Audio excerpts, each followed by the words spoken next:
ساقی شراب حوض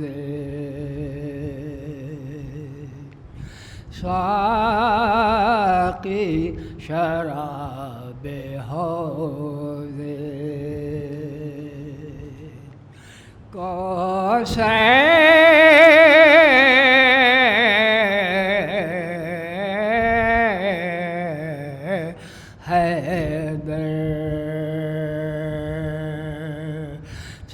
ساقی شراب حوض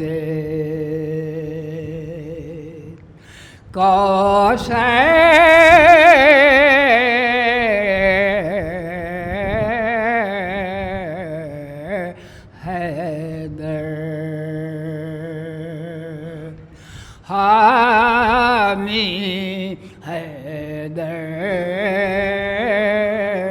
شفیع حامی حیدر شفیع محشر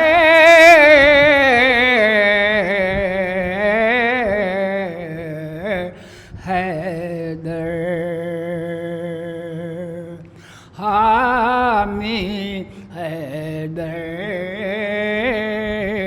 شفیع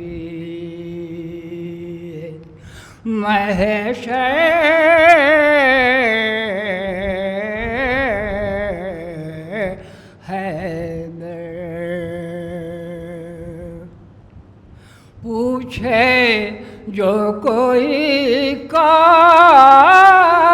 ہے آقا تیرا میں قبر سے چلاؤں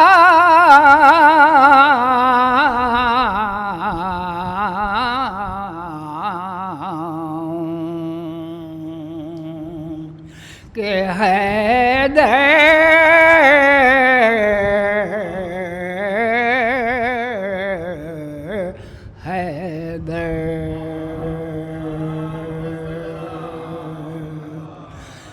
ساقی شراب حوض صلوات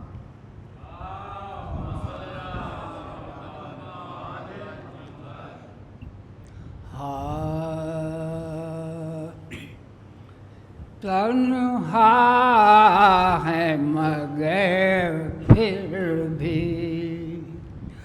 تنہا ہے مگر پھر بھی لشکر نظر آتے ہیں تنہا ہے مگر پھر بھی لشکر نظر آتے ہیں عباس سر میدان عباس سر میدان حیدر نظر آتے ہیں عباس سر میدان حیدر نظر آتے ہیں شبیر تیرے غم میں پلکوں میں جو آنسو ہیں رومال میں زہرا کے رومال میں زہرا کے گوہر نظر آتے ہیں تنہا ہے مگر پھر بھی ہاشم کے گھرانے کی جاگیر شجاعت ہے، ہاشم کے گھرانے کی جاگیر شجاعت ہے، اصغر بھی سرے میدان، اصغر بھی سرے میدان، اکبر نظر آتے ہیں تنہا ہے مگر پھر بھی۔ صلوات۔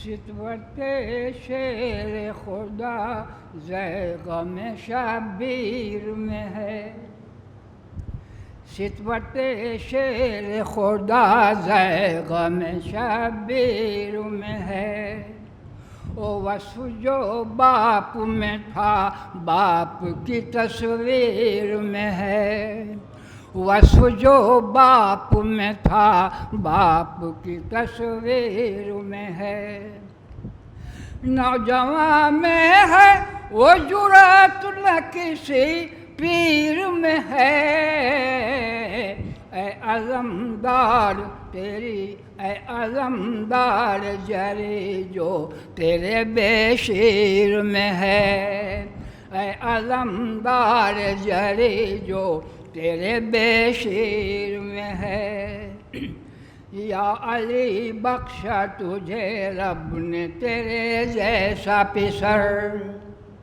یا علی بخشا تجھے حق رب نے تیرے جیسا پسر، بات جو خواب میں تھی خواب کی تعبیر میں ہے، بات جو خواب کی تھی خواب کی تعبیر میں ہے، اپنے بیٹے کو بنا دے جو پسر زہرا کا، اپنے بیٹے کو بنا دے جو پسر زہرا کا، وہ ہنر مادر شبیر تیرے شیر میں ہے، وہ ہنر مادر شب عباس تیرے شیر میں ہے، او کربلا سے پہ نبی کی ہے خریدی جاگے، کربلا سے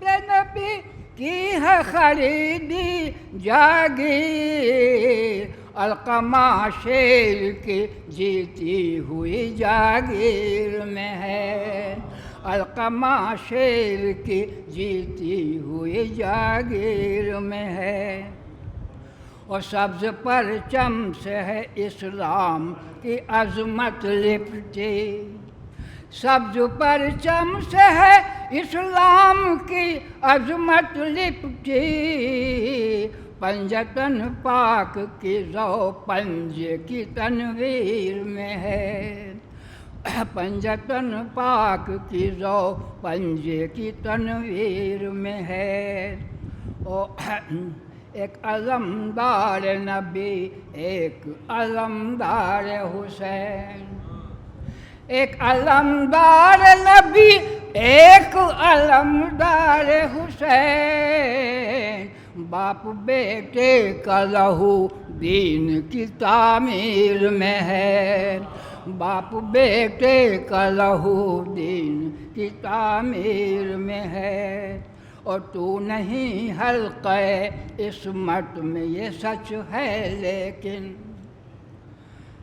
تو نہیں حلقہ عصمت میں یہ سچ ہے لیکن، تیرا پاکیزہ عمل چادر تطہیر میں ہے، تیرا پاکیزہ عمل چادر تطہیر میں ہے، ستوت شیر خدا غم شبیر میں ہے۔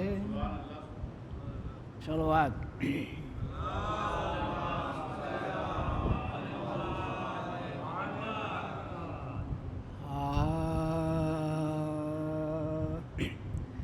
جب آئی شام کے بستے میں ننگے سر زینب،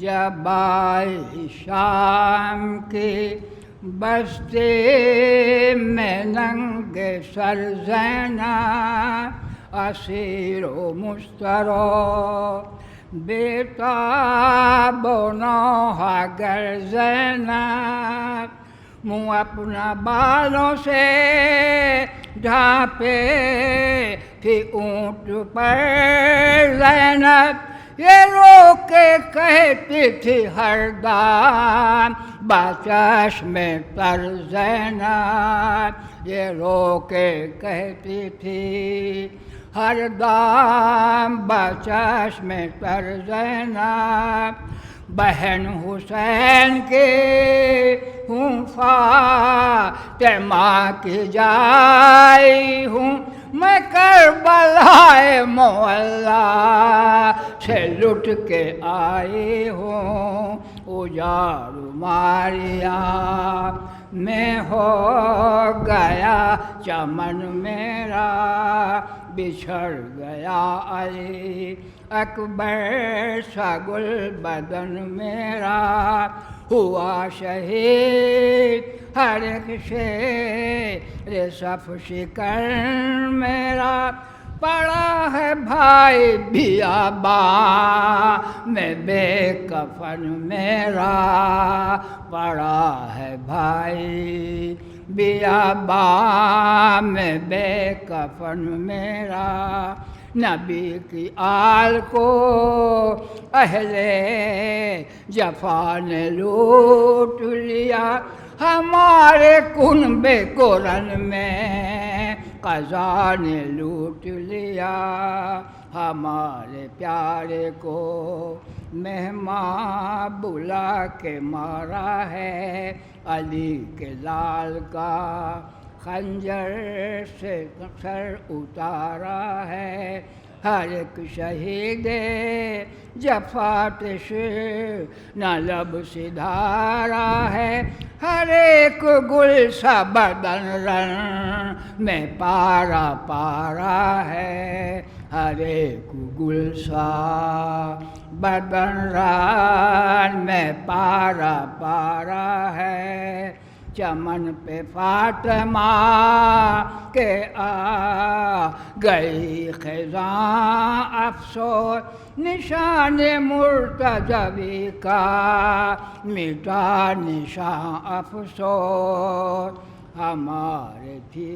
ہماری تھی جو بذات اجڑ گئی ہے، بہن حسین سے رن میں بچھڑ گئی ہے، ہماری زیف کی صورت بگڑ گئی ہے، ایک اور تازہ مصیبت یہ پڑ گئی ہے، ایک اور تازہ مصیبت یہ پڑ گئی ہے، بندھے ہیں ہاتھ منہ اپنا چھپا نہیں سکتے، یہ حکم ہے کہ زبان بھی ہلا نہیں سکتی، سوار اونٹ پہ ہے اور رضا نہیں سر پر، چھپائے رہتے ہیں بالوں سے منہ کو شاموں سے ہر، گزرتے ہیں ہمیں فاقوں بے فاقے اونٹوں پر، یہ ذوف ہے کہ غشا جاتا ہے ہمیں اکثر، جو یہ ذوف ہے کہ غشا جاتا ہے ہمیں اکثر، جو چادریں بھی کوئی رحم کھا کے دیتا ہے، تو سمرو آ کے اسی وقت چھین لیتا ہے جب آئی شام کی۔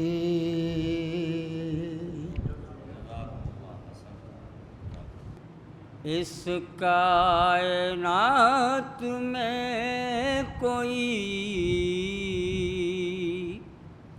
شبیر سا نہیں، اس کائنات میں کوئی شبیر سا نہیں، یہ فیصلہ سبھی کا ہے تنہا میرا نہیں، اس کائنات میں کوئی شبیر سا نہیں۔ توجہ چاہتا ہوں کہ سن لو سر حسین سے قرآن کی آیتیں، سن لو سر حسین سے قرآن کی آیتیں، ورنہ جو سر کٹا وہ کبھی بولتا نہیں، ورنہ جو سر کٹا وہ کبھی بولتا نہیں۔ ایک صلوات عنایت فرمائیں۔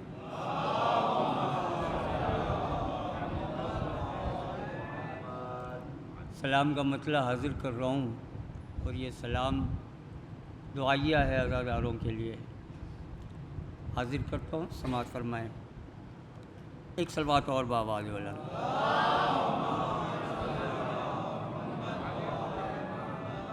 بہت توجہ چاہتا ہوں۔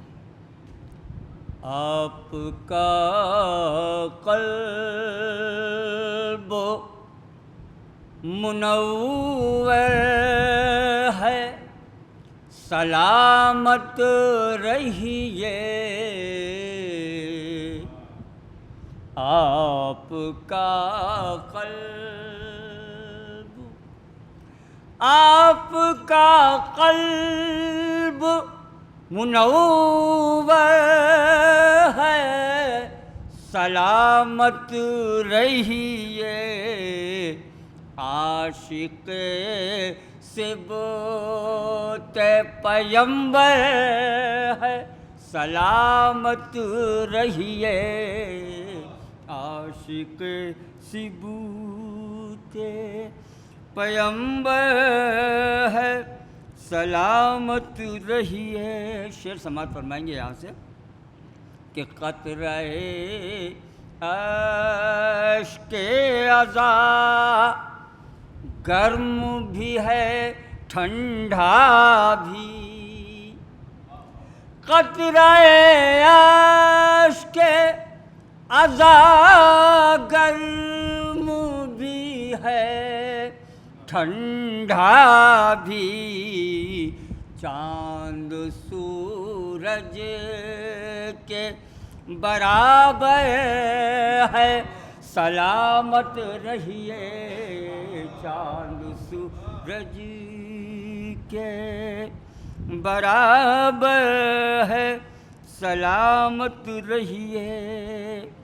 شعر کرتا ہوں، توجہ چاہوں گا آپ تمامی حضرات سے، دیکھیں گے، حاضر کرتا ہوں کہ بادشاہت کو کوئی چھین نہیں سکتا ہے، بادشاہت کو کوئی چھین نہیں سکتا ہے، تعزیہ آپ کے سر پر ہے، سلامت رہیے، تعزیہ آپ، بادشاہت کو کوئی چھین نہیں سکتا ہے، تعزیہ آپ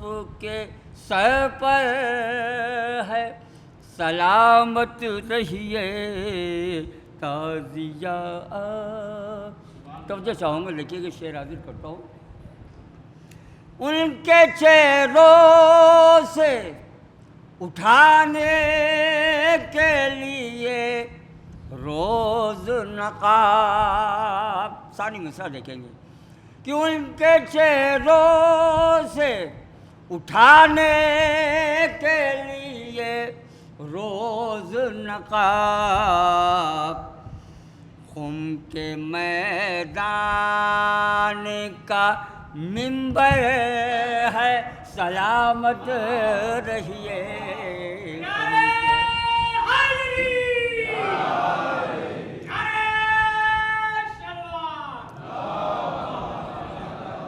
ان کے چہروں سے اٹھانے کے لیے روز نقاب، خم کے میدان کا منبر ہے، سلامت رہیے۔ ہم عزاداروں کی کیا عظمت ہے، ہم خود نہیں پہچانتے۔ سماعت فرمائیں گے، شعر حاضر کرتا ہوں، دیکھیے گا کہ خون کے میدان کا منبر ہے، سلامت رہیے، مرتبہ دیکھیے سرور کے عزاداروں کا، مرتبہ دیکھیے سرور کے عزاداروں کا، کوئی بوذر کوئی قمبر ہے، سلامت رہیے، کوئی بوذر کوئی قمبر ہے، سلامت رہیے۔ شعر دیکھیے گا، حاضر کرتا ہوں کہ جذبہ اصحاب حسینی کا ذرا دیکھو تو، جذبہ اصحاب حسینی کا ذرا دیکھو تو، جو جہاں پر وہیں لشکر ہے، سلامت رہیے، جو جہاں پر وہیں لشکر ہے، سلامت رہیے۔ ایک صلوات پڑھ دیں آپ حضرات۔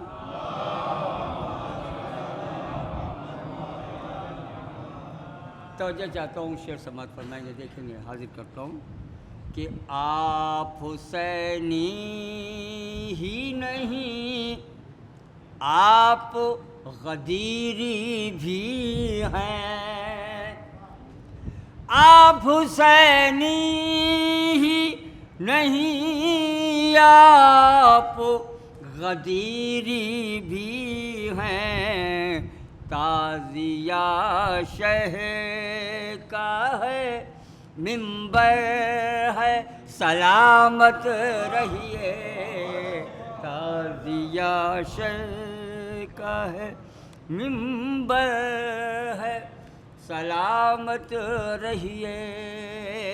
شعر عرض کرتا ہوں کہ مجلس شہ میں بلا فصل یہ آنا جانا، آپ ایک مجلس چھوڑ کے دوسرے مجلس میں جاتے ہیں، بلا فصل اس مجلس سے اس مجلس اس مجلس سے، یہ عمل آپ کا ہے کیا ایکچوئل؟ سماعت فرمائیں گے، دیکھیں گے کہ مجلس شہ میں بلا فصل یہ آنا جانا، نصرت شہ کے برابر ہے، سلامت رہیے، نصرت شہ کے برابر ہے سلامت مجلس شے میں بلا فصول یہ آنا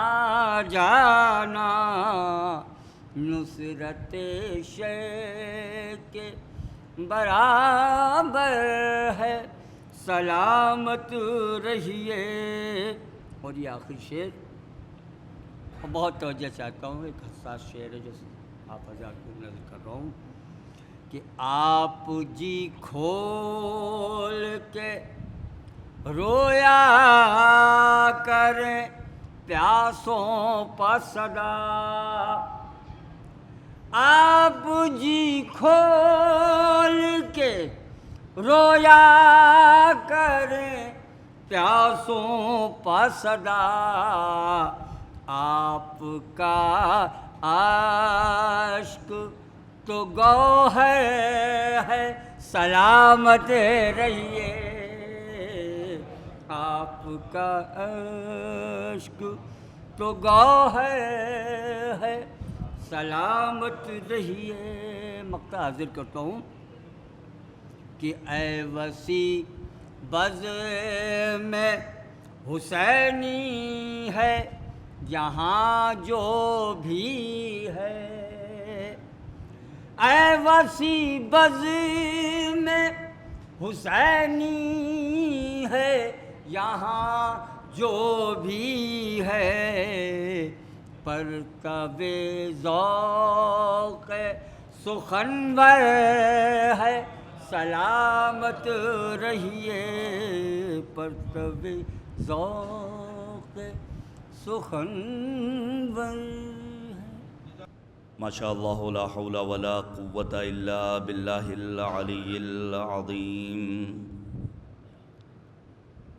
حسبنا اللہ ونعم الوکیل نعم المولا ونعم النصیر.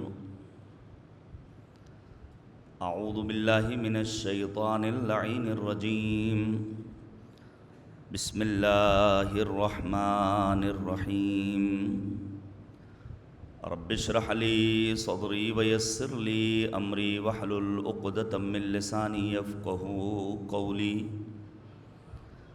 الحمد للہ رب العالمین والعاقبۃ للمتقین والجنۃ للمؤمنین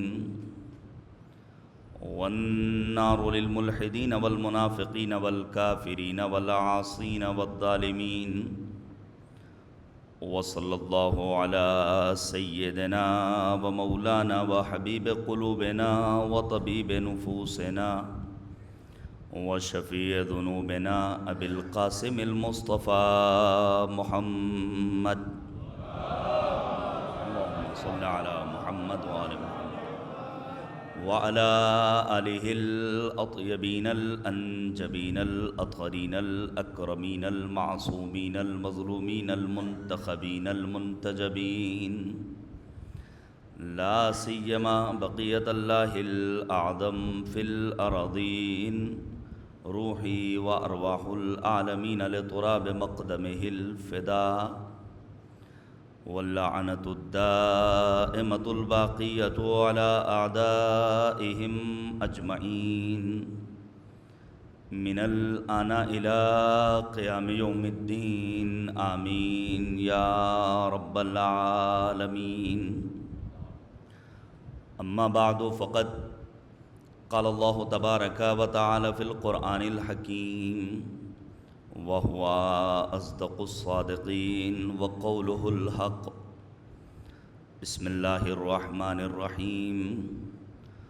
وإذ قالت أمة منهم لما تعظون قوما الله مهلكهم أو معذبهم عذابا شديدا قالوا معذرة إلى ربكم ولعلهم يتقون. صلوات بھیجیے گا بر محمد. عزیزان گرامی، ایام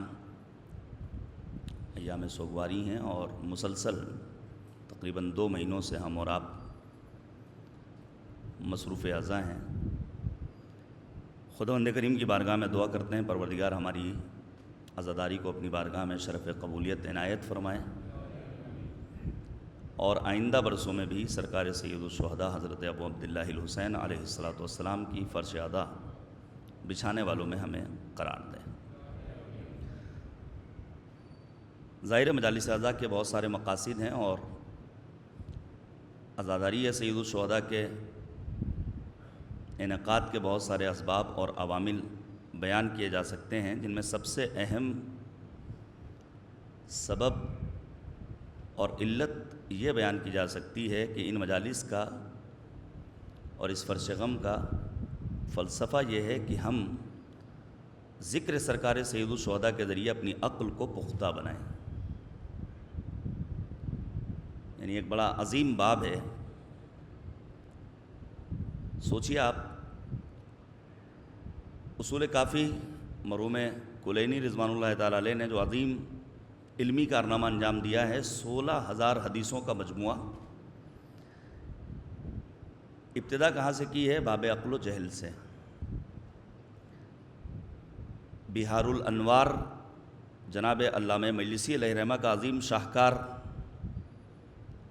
45,000 سے زیادہ صفحات پر مشتمل علامہ مجلسی کی بہار الانوار۔ علامہ مجلسی کی ہی میرات العقول 16,000 سے زیادہ پیجز پر مشتمل یہ کتاب، ان کتابوں کی ابتدا اور اہم ترین بحثوں میں جو بحث ہے وہ ہے باب عقل و جہل۔ پروردگار عالم ہو سکتا ہے نماز اور روزے میں کوتاہی کرنے والوں کو معاف کر دے، رحمان ہے، رحیم ہے، کریم ہے، غفور ہے، لیکن اگر کوئی انسان اپنی عقل کے ساتھ کھلواڑ کرے گا تو پروردگار کی بارگاہ میں اس کی معافی وَلَقَدْ ذَرَأْنَا لِجَهَنَّمَ كَثِيرًا مِّنَ الْجِنِّ وَالْإِنسِ لَهُمْ قُلُوبٌ لَا يَفْقَهُونَ بِهَا، ہم نے جہنم بہت سارے جن و انس کے لیے بنا رکھا ہے، آمادہ ہے ان کی پذیرائی کے لیے۔ کیوں؟ کیونکہ ان کے پاس دل تو ہیں لیکن وہ سمجھتے نہیں ہیں۔ حتیٰ قرآن نے اعلان کیا اکثریت جہنم میں جانے والوں کی وہ ہوگی جن کا یہ کہنا ہوگا لو کنا نسمع او ناقل، کاش ہم سنتے اور سمجھتے، غور و فکر کرتے۔ عزاداری کا ایک مسئلہ اور فلسفہ یہ ہے کہ ہم اپنے علم میں اضافہ کریں۔ ظاہر ہے ایک تعلیمی مرکز میں یہ عشرہ مجالس کا سلسلہ 779 مرتبہ قرآن مجید میں کلمہ علم آیا ہے۔ واجبات دین کا بھی پروردگار نے اتنا تذکرہ نہیں کیا ہے جتنا علم کا تذکرہ کیا ہے۔ البتہ علم ڈگریوں کا نام نہیں ہے، علم کئی برس کسی مدرسے، کسی حوزے، کسی یونیورسٹی، کسی کالج، کسی انسٹیٹیوشن میں وقت گزار لینے کا نام نہیں ہے۔ العلم نور یقذفہ اللہ فی قلب من یشاء، علم ایک نور ہے، اللہ جس کے دل میں چاہتا ہے اتار دیتا ہے۔ کوشش یہ کریں گے کچھ ایسی باتیں کریں جو ہمارے نوجوان اور جوان برادران کے لیے بالخصوص اور ہم سبھی کے لیے بالعموم علم میں اضافے کا سبب قرار پائے انشاءاللہ العزیز۔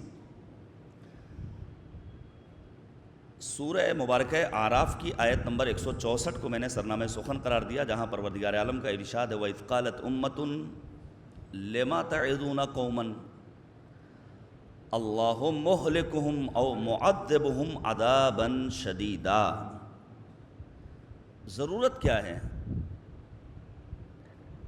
کہ تم فنا قوم کی نصیحت کرتے ہو، جبکہ اللہ جانے، وہ قوم اور قبیلہ جانے اللہ انہیں ہلاک کرے گا یا شدید عذاب میں مبتلا کرے گا۔ تو نصیحت کرنے والوں کا یہ اعلان تھا، یہ نصیحت ہم اس لیے کر رہے ہیں معذرتاً الی ربکم، تاکہ کل پروردگار کی بارگاہ میں سرخرو ہو سکیں، اپنا عذر پیش کر سکیں کہ ہم نے اپنی ڈیوٹی مکمل کی، ماننا نہ ماننا ان کا اختیار اور ان کا کام تھا، اور شاید ان کے دلوں میں تقوی الہی اور خوف و خشیت خداوند سبحان پیدا ہو جائے۔ یہ آیت کریمہ پڑھیے گا، سورہ اعراف آیت نمبر 164۔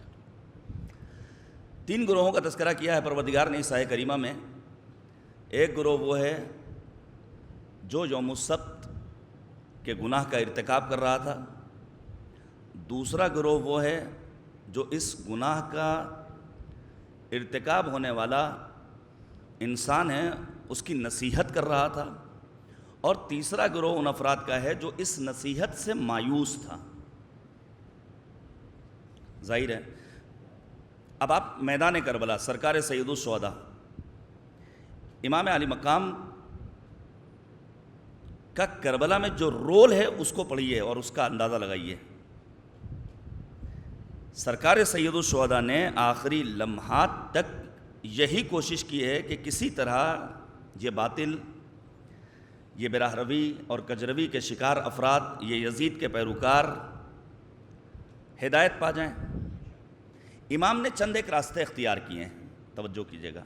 حتیٰ یہ آیت کریمہ سورہ اعراف کی آیت نمبر 164 لکھا ہے علماء نے، روز عاشور زیر آسمان امام علی مقام تشریف لاتے تھے اور اپنی ریش مبارک کو پکڑ کر اسی آیت کریمہ کی تلاوت کرتے تھے۔ وَإِذْ قَالَتْ أُمَّةٌ لِمَا تَعِظُونَ قَوْمًا اللَّهُ مُهْلِكُهُمْ أَوْ مُعَذِّبُهُمْ عَذَابًا شَدِيدًا قَالُوا مَعْذِرَةً إِلَىٰ رَبِّكُمْ وَلَعَلَّهُمْ يَتَّقُونَ۔ امام کیوں نصیحت کر رہے ہیں اور نصیحت کے لیے امام علی مقام نے کن راستوں کو اختیار کیا ہے، جلدی سے سن لیجیے، بات کو آگے بڑھا دوں۔ مقتل کربلا کو سمجھنے کے لیے آج کے دور میں، گزشتہ ادوار میں جس کتاب کو معتبر سمجھا گیا اس کا نام ہے تاریخ طبری۔ ظاہر ہے تاریخ طبری لکھنے والے اہل سنت ہیں۔ یہ جو مراجع اعظام مرجع علی قدر جناب آیت اللہ العظمیٰ سید علی سیستانی داماد اللہ الوارف یا رہبر انقلاب وقار تشیع آیت اللہ العظمیٰ سید علی خامنئی مدد اللہ العالی، ان بزرگوں نے اہل سنت کے سلسلے میں اتنے سارے بیانات دیے ہیں، بلا سبب نہیں ہیں۔ یہ ہمارے ممبروں سے کچھ اس طرح ہمارے ذہنوں میں فیڈ کرایا گیا کہ بس اہل سنت بہت دشمن، بہت برے، بات ناصبیوں کی نہیں ہو رہی ہے، بات اہل سنت۔ یہی طبری وہ ہیں جنہوں نے امیر المؤمنین کی ولایت کے سلسلے میں کتاب لکھی، نام قرار دیا کتاب الولایہ۔ تاریخ طبری میں جناب طبری نے جس انسان سے مقتل کو یا روایات کربلا کو نقل کیا ہے اس کا نام ہے ابو مخنف۔ مقتل ابو مخنف آج موجود نہیں ہے۔ ابو مخنف نے کس سے نقل کیا ہے؟ ایک شخص ہے جس کا نام ہے ضحاک ابن عبداللہ مشرقی۔ یہ کون ہے ضحاک ابن عبداللہ مشرقی؟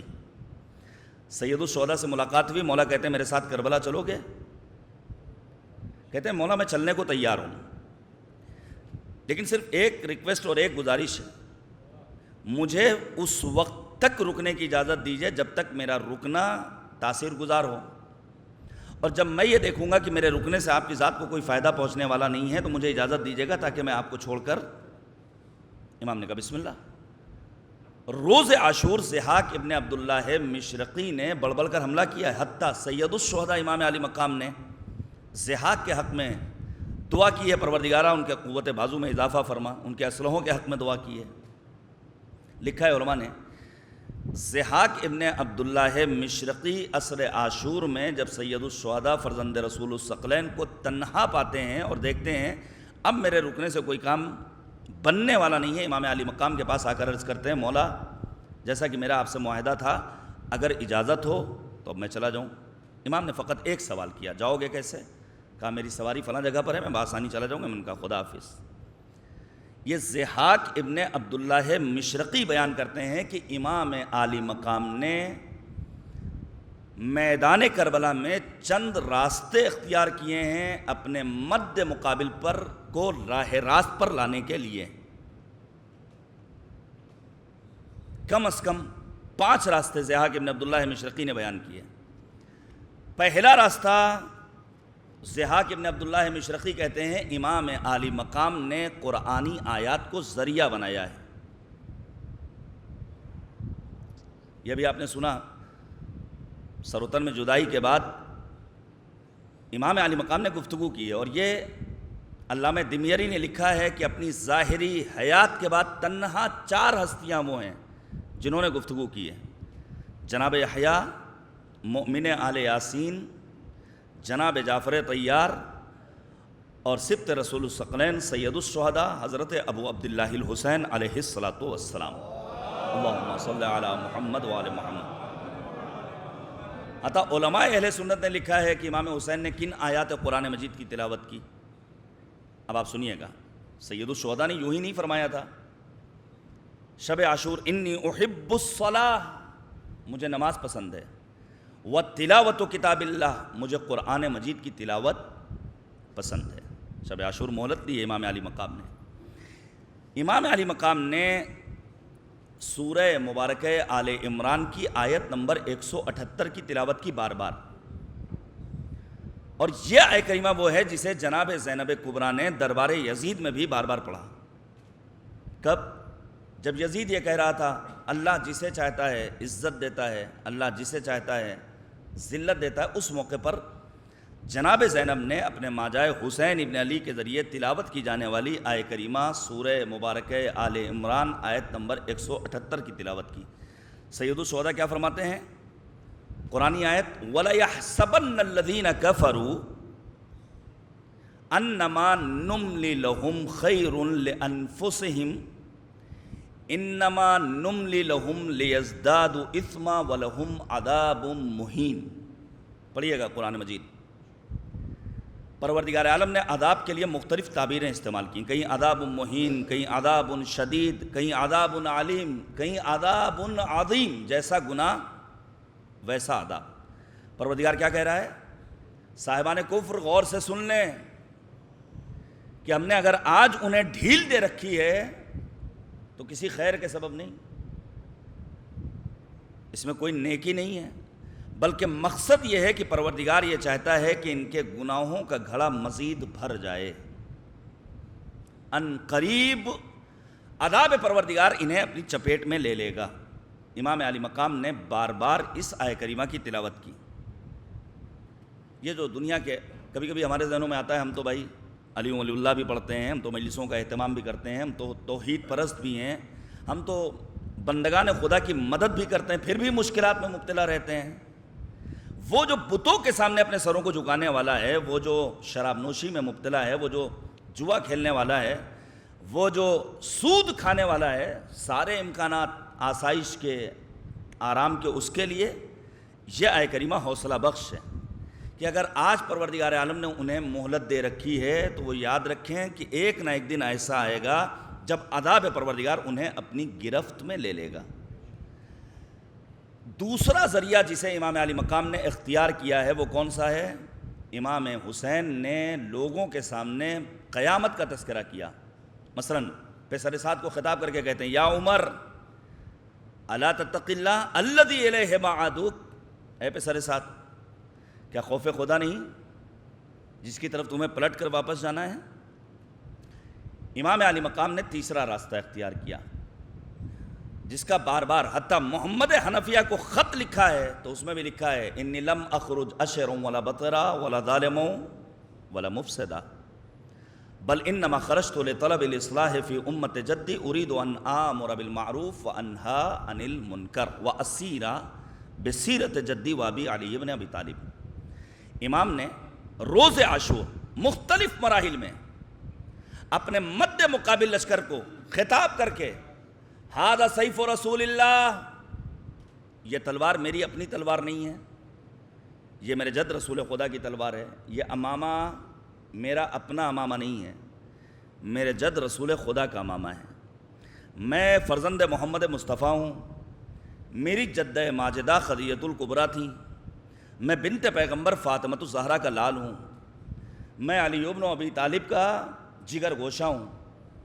امام علی مقام نے قدم قدم پر سنت و سیرت پیغمبر کا تذکرہ. حل تعلمون ان جدی یا رسول اللہ, کیا تمہیں معلوم ہے میرے جد نبی خاتم سرکار رسالت مآب سید المرسلین حضرت محمد مصطفیٰ صلی اللہ علیہ وسلم.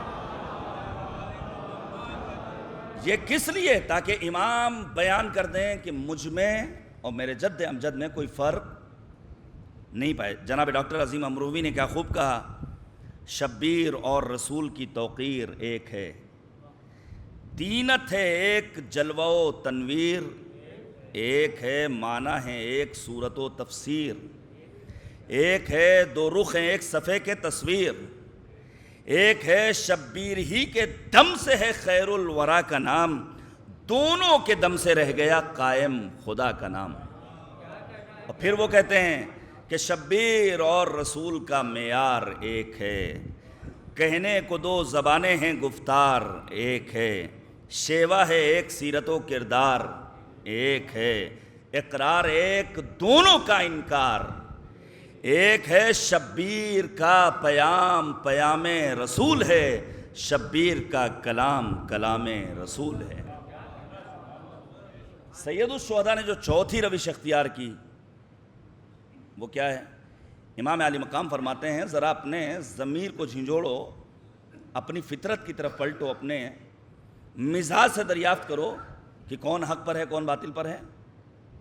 ارجعوا الی انفسکم، اپنے ضمیروں کو تلاش کرو۔ امام نے پانچویں روش اختیار کی، وہ کیا ہے؟ مولا امام حسین مد مقابل لشکر کو خطاب کر کے کہتے ہیں کہ اس وقت بھی اصحاب پیغمبر میں سے کچھ اصحاب موجود ہیں، جابر موجود تھے، ابو سعید موجود تھے، جاؤ جا کر کے ان سے پوچھو کہ میری نبی سے کیا نسبت ہے۔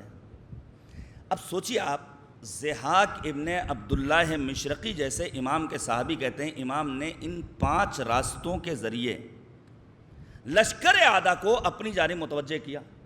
وقت نہیں ہے اور ظاہر گنجائش نہیں ہوتی 1 گھنٹے میں ساری باتوں کو بیان کرنے کی۔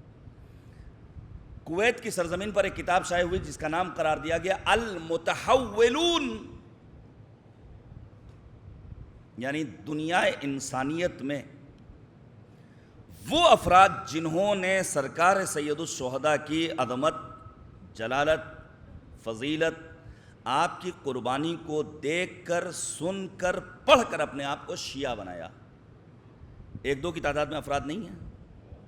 ادریس مغربی اہل سنت اسکالر، صرف اور صرف اس لیے کہ امام غزالی نے یزید کا دفاع کیا تھا، کہتے ہیں یزید جیسے ملعون کا دفاع کیا جائے، یہ بات سمجھ سے پرے ہے، شیعہ ہو جاتے ہیں۔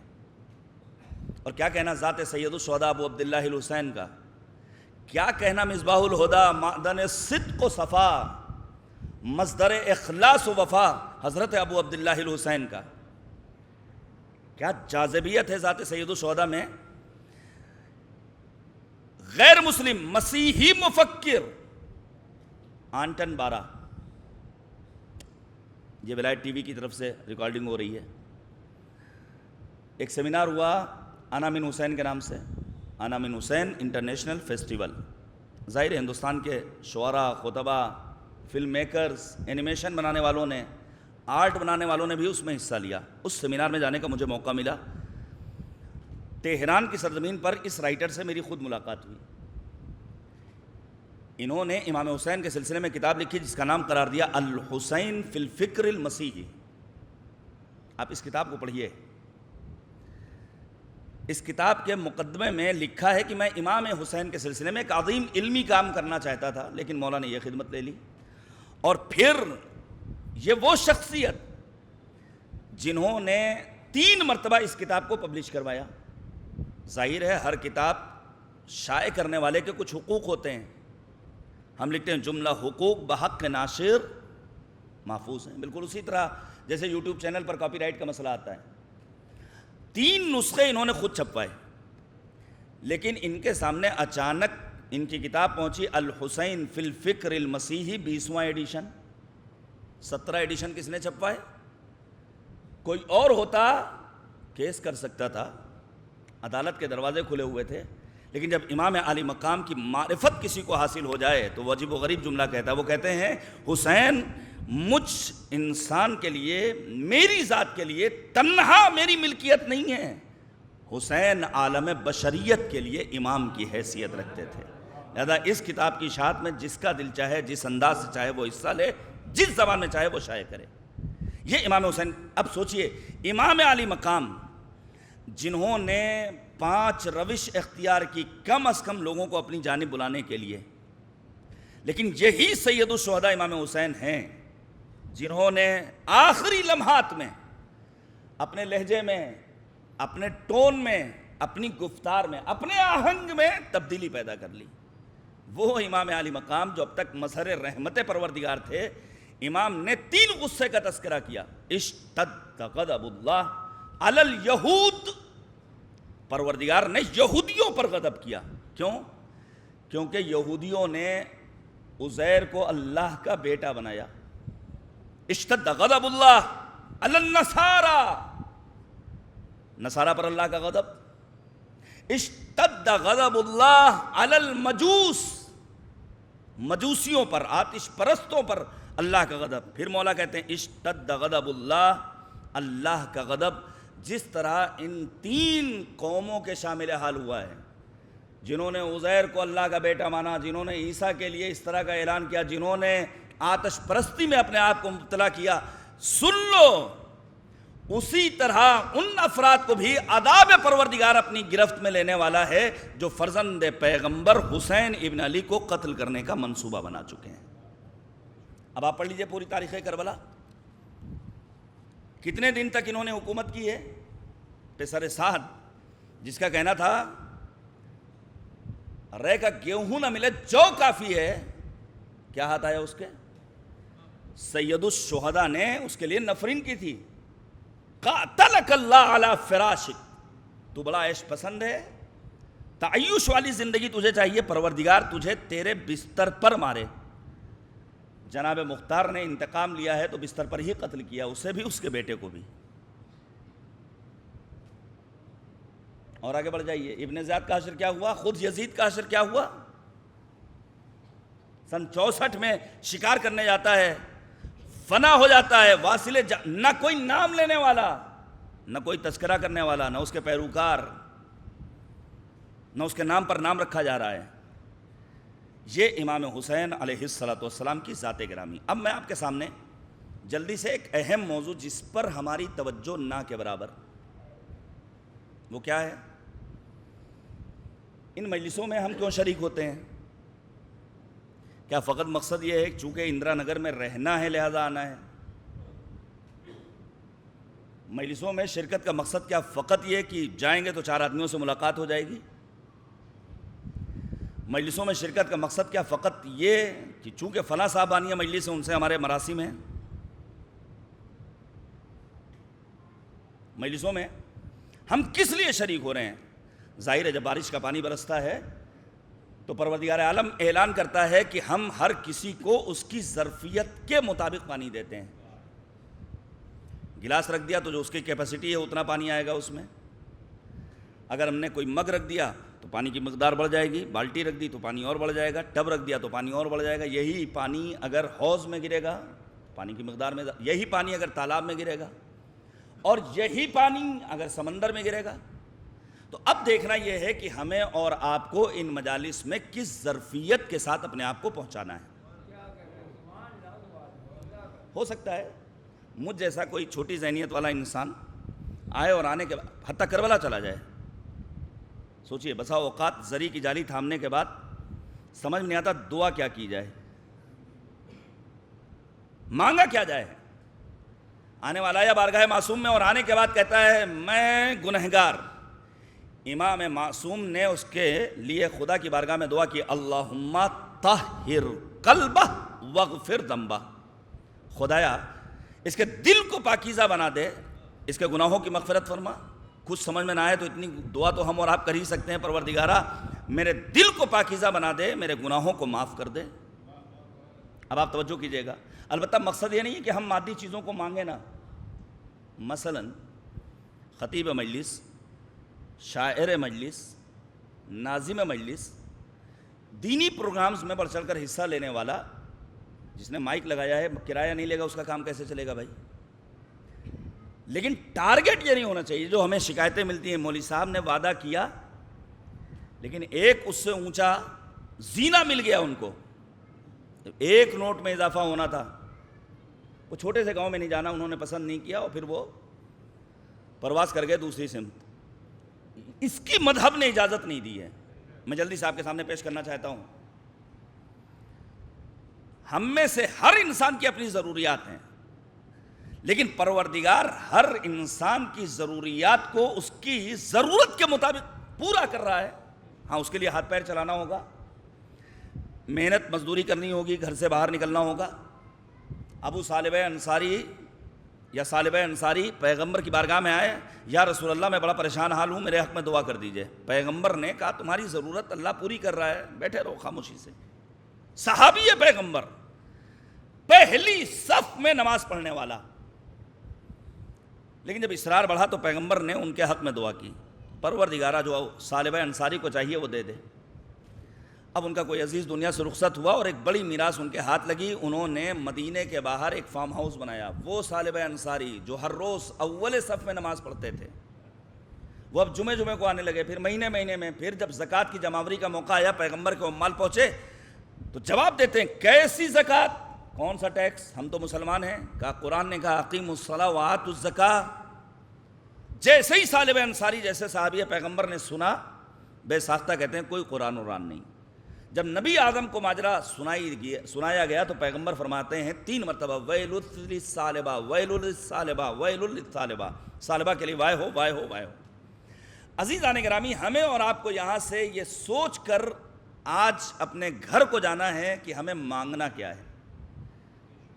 زیارت عاشورہ کا فقرہ پیش کروں، فَأَسْأَلُ اللَّهَ الَّذِي أَكْرَمَ مَقَامَكَ وَأَكْرَمَنِ بِكَ أَن يَجْعَلَنِي طَلَبَ ثَارِكَ مَعَ إِمَامٍ مَنْصُورٍ مِنْ أَهْلِ بَيْتِ محمد صلی اللہ علیہ وآلہ۔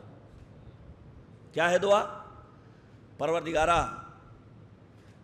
اس مقام و مرتبے کے صدقے میں ہم تیری بارگاہ میں دعا کرتے ہیں جو تو نے عظیم مرتبہ عطا کیا ہے اپنے منتخب روزگار بندے حسین ابن علی کو، کہ ہمیں آخری حجت خدا کے ساتھ انتقام لینے والوں میں قرار دے۔ آپ یاد رکھیے گا شہید آمینی کیا کہنا، اسلامی انقلاب کی بنیاد کتنی مضبوط بنائی ہے امام خمینی رحمۃ اللہ تعالیٰ علیہ نے شہادت کے کلچر کو ڈیولپ کر کے۔ شہید آمینی کی زندگی پڑھی ہے، انہوں نے بڑا قیمتی جملہ کہا کہ ہم جس سماج میں زندگی بسر کر رہے ہیں اس سماج میں لوگ گزشتہ ائمہ کا تذکرہ خوب کرتے ہیں، کرنا بھی چاہیے، لیکن انہیں اپنے وقت کے زندہ امام کی ذرہ برابر کوئی فکر نہیں ہوتی ہے۔ آپ انصاف سے بتائیے، ہمارے ہاں سرکار حجت ولی نعمت محور کائنات یوسف زہرا حضرت صاحب الزمان عجل اللہ تعالی فرجہ الشریف، امام زمانہ کا تذکرہ کتنا ہوتا ہے؟ ابھی میں مجلس پڑھ رہا ہوں، بہت سارے لوگوں کے ذہن میں چل رہا ہوگا فلاں جگہ تو مجلس کا معیار یہ ہے، یوٹیوب میں جو مجلسیں سنتے ہیں تو وہاں تو فلک شگاف نعرے سنائی دیتے ہیں۔ اچھا مجھے حیرت ہوتی ہے، وہی مولوی صاحب جو مثلا ایام اعضاء کے مخصوص دنوں میں مجلسیں پڑھتے ہیں، نہیں معلوم کہاں سے مجمع آ جاتا ہے، فلک شگاف نعرے بھی ہیں، شدید گریہ وزاری بھی ہے پڑوسی ملک کی طرح، لیکن سال کے باقی دنوں میں نہ نعرے نظر آتے ہیں نہ گریہ نظر آتا ہے۔ کہاں چلے جاتے ہیں وہ افراد؟ نہیں معلوم۔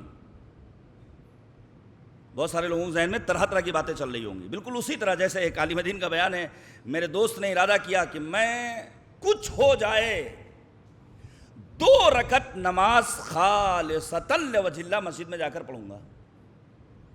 مسجد پہنچ گئے خضوع و خشوع کے ساتھ 2 رکعت نماز پڑھنے کے لیے۔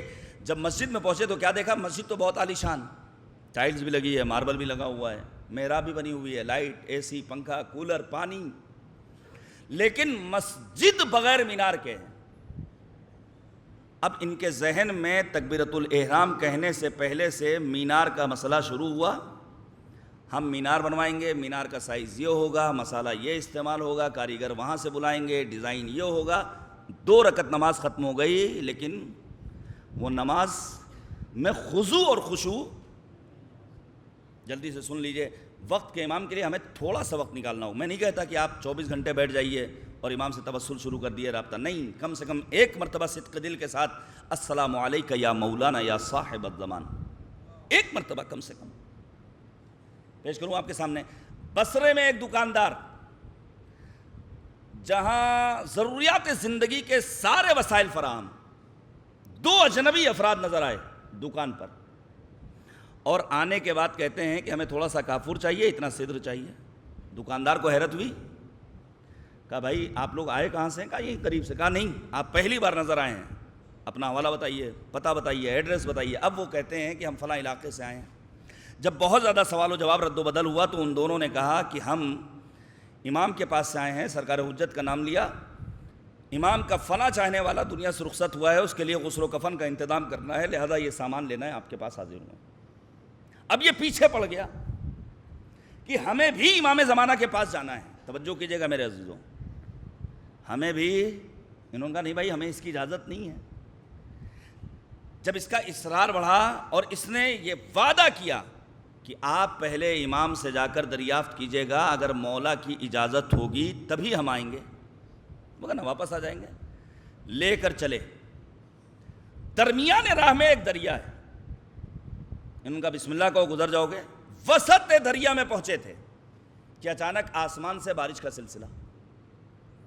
اب جیسے ہی بارش ہونا شروع ہوئی ہے، اس کے ذہن میں چلنے لگا کہ ہم نے گزشتہ شب صابن بنایا تھا، صابن پھیلایا تھا اپنی چھت پر، بارش کے سبب یہ صابن تو برباد ہو جائے۔ یہ پہنچ گیا وہاں تک، یہ دونوں پہنچے امام کے خیمے میں، اور جانے کے بعد کہتے ہیں مولا یہ مسئلہ ہے اور ایک آنے والا آپ سے ملنا چاہتا ہے، بڑا اصرار کیا ہے۔ سنیں گے جواب امام زمانہ کا۔ مولا فرماتے ہیں ردوہ انہو رجل صابونیون، اسے واپس بھیج دو کیونکہ اس کے ذہن میں صابن کے سوا، لہذا یاد رکھیے گا ہمارے کچھ کام وہ ہوتے ہیں جو بظاہر دینی ہوتے ہیں لیکن اس میں خوشبو دنیا کی آ رہی ہوتی ہے، اور کچھ کام وہ ہوتے ہیں جو بظاہر دنیاوی ہوتے ہیں لیکن اس میں خوشبو دین کی آ رہی ہوتی ہے۔ بالکل اسی طرح جیسے بعض افراد مثلا کربلا جاتے ہیں، مجلسوں کا انتظام کرتے ہیں، دینی پروگرامز کا انعقاد کرتے ہیں، لیکن مشام جاں کو جو چیز معطر کر رہی ہے وہ دنیا ہے۔ یاد رکھیے گا اس کا برعکس ہونا چاہیے کہ کام بظاہر دنیاوی ہو لیکن خوشبو دین کی آ رہی ہو۔ رجال لا تلہیہم تجارہ ولا بیع، ہیں ایسے بندگان خدا جن کی تجارت، جن کی خرید و فروخت ان کے دین کو متاثر نہیں کرتی ہے۔ تہران کی سرزمین پر ایک صاحب گزرے ہیں، ان کے نام سے ریسٹورنٹ آج بھی موجود ہے، حاج مرشد چلوئی کے نام سے، ظاہر وہ تو چلے گئے دنیا سے۔ ان کے بارے میں یہ ملتا ہے، امام حسین کے عاشق تھے، پورا قصیدہ میں نوٹ کر کے لایا ہوں فارسی زبان میں۔ ان کے بارے میں مشہور ہے کہ ان کے ریسٹورنٹ میں 2 طرح کی لائنیں لگتی تھیں۔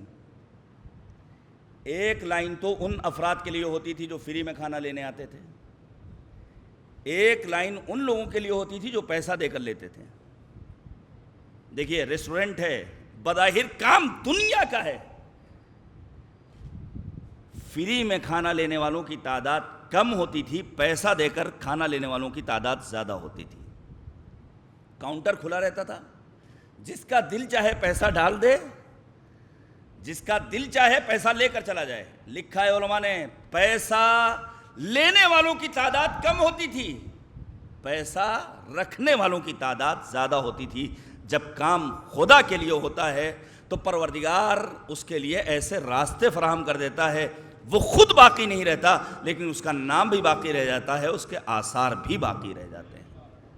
اب میں آپ کے سامنے عرض کروں جلدی سے، سید الشہداء کی فضیلتوں میں ایک فضیلت کے امام کو اللہ نے یہ شرف بخشا ہے کہ بعد کے سارے ائمہ ذریت امام حسین میں اس بچے ہوئے وقت میں امام زمانہ کی زبانی امام حسین کی فضیلت کو بیان کرنا چاہتا ہوں، بات کو ختم کر دوں گا۔ دیکھیے زیارتوں میں ایک زیارت جس کا نام ہم اور آپ معمولاً مصائب کے دوران سنتے ہیں وہ ہے زیارت ناحیہ مقدسہ۔ پڑھیے گا، واقعی مصائب کے وہ فقرات ہیں، سلام ہو ان ہونٹوں پر جو پیاس کے سبب جن پر پپڑیاں پڑ گئی تھیں، سلام ہو ان رخساروں پر جو دھوپ کی شدت کے سبب جھلس گئے تھے۔ آپ پڑھیے گا، ایک مرتبہ پڑھیے، ترجمہ پڑھیے آپ۔ اس زیارت ناحیہ میں سرکار حجت نے امام حسین کی چند ایک فضیلتوں کو بیان کیا ہے، اسے سن لیجیے، بات کو ختم کر دوں۔ امام پہلی فضیلت امام حسین کی بیان کرتے ہیں، قد کنت للرسول ولدا، اے میرے جد امجد حسین ابن علی، آپ کی فضیلت یہ ہے کہ آپ فرزند رسول الثقلین تھے۔ ہم اور آپ کیا پڑھتے ہیں زیارت میں؟ السلام علیک یا ابن رسول اللہ۔ حتیٰ بنی امیہ بنی عباس کے حکمرانوں نے ائمہ معصومین سے اس سلسلے میں مجادلہ کیا ہے، گفتگو کی ہے کہ آپ فرزند رسول کیسے ہیں۔ ہارون عباسی امام ہفتم سے کہتا ہے نسل تو بیٹوں سے چلتی ہے، ہم سب کو معلوم ہے اللہ نے آخری نبی کو بیٹی فاطمہ کی شکل میں دی، تو آپ اپنے آپ کو فرزند رسول کیسے کہتے ہیں؟ توجہ کیجئے گا۔ جیسے ہی امام کاظم کے سامنے یہ اشکال پہنچا ہے تو امام نے پہلے تو کہا دیکھو بہتر یہ ہے کہ ہمیں خاموش رہنے دو، آج کی زبان میں کہا جائے ہمیں چھیڑو مت۔ بالکل اسی طرح جیسے اسی شہر علم و ادب، شہر ادا، شہر لکھنؤ میں مقاومت کے جوانوں کو چھیڑا جا رہا ہے، جلوس میں تصویریں لے کر مت جائیے، یہ چھیڑنا ہوا۔ اگر چھیڑیں گے تو اس کے انجام بہرحال اچھے ہونے والے نہیں ہیں۔ جیسے ہی امام علی مقام نے یہ جملہ ارشاد فرمایا بہتر یہ ہے کہ ہمیں خاموش، اس کا اصرار بڑھا۔ اب امام کہتے ہیں کہ اگر جواب سننا ہی چاہتے ہو تو سنو، سورہ مبارکہ انعام کی آیت نمبر 84 اور آیت نمبر 85 کی امام نے تلاوت کی، جہاں ارشاد باری تعالیٰ ہے وَوَهَبْنَا لَهُ إِسْحَاقَ وَيَعْقُوبَ كُلًّا هَدَيْنَا وَنُوحًا هَدَيْنَا مِن قَبْلُ وَمِن ذُرِّيَّتِهِ دَاوُودَ وَسُلَيْمَانَ وَأَيُّوبَ وَيُوسُفَ مُوسَى وَهَارُونَ وَكَذَلِكَ نَجْزِي الْمُحْسِنِينَ وَزَكَرِيَّا وَيَحْيَا وَعِیسیٰ وَإِلیاسَ كُلٌّ مِّنَ الصَّالِحِينَ۔ جب امام موسی کاظم نے سورہ انعام کی آیت نمبر 84 اور آیت نمبر 85 کی تلاوت کر لی تو ہارون عباسی کو خطاب کر کے کہتے ہیں ہارون ذرا یہ بتا عیسیٰ کے باپ کون تھے؟ کہا عیسیٰ کے باپ نہیں تھے، عیسیٰ ابن مریم کہلائے۔ جانے قربان امام کاظم فرماتے ہیں جو کریم پروردگار مادر عیسیٰ مریم کے ذریعے عیسیٰ کو انبیاء کی ذریت میں قرار دے سکتا ہے، وہی کریم پروردگار بنت پیغمبر فاطمہ الزہرا سلام اللہ علیہا کے ذریعے ہمیں اولاد پیغمبر میں قرار دے سکتا ہے۔ صلوات بھیجیے گا بر محمد و آلہ۔